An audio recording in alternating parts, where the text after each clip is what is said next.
Alright, this problem is a little more difficult.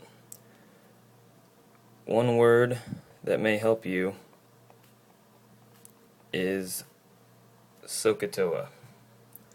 I learned this word in middle school, and what it means is that sine is equal to the opposite over hypotenuse, and cosine is equal to the adjacent over hypotenuse, and the tangent is equal to the opposite over adjacent.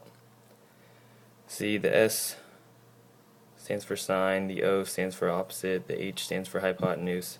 All the letters in that word will help you to remember those relationships. One other thing you're going to need to know is that secant is equal to 1 over cosine. Alright, now what you're going to want to do is draw this triangle.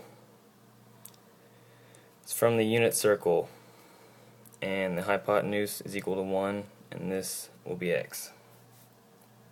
Okay, now this term here, this inverse sine, is also known as arcsine, and what you're going to want to think of it as is the angle whose sine is x, which would be this angle. So just write in inverse sine there. Because the sine is the opposite over hypotenuse. This is the opposite, this is the hypotenuse, and this is the adjacent. So opposite over hypotenuse is x over 1, which would be x. Now, so the secant is 1 over cosine, and the cosine of this angle would be the adjacent over the hypotenuse. Well, we don't know the adjacent, so we're going to need to solve for that. We're going to have to use the Pythagorean theorem, which is a squared plus b squared equals c squared. And that would be x squared plus b squared equals 1 squared.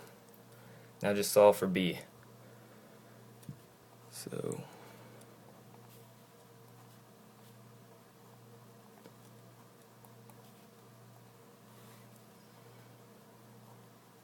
okay, now we have this side length. Okay, so the cosine is the adjacent over hypotenuse. So it's going to be this over 1, which is just this. So that is the cosine of the angle. But we need the secant, which is 1 over cosine, which is that. That's your answer.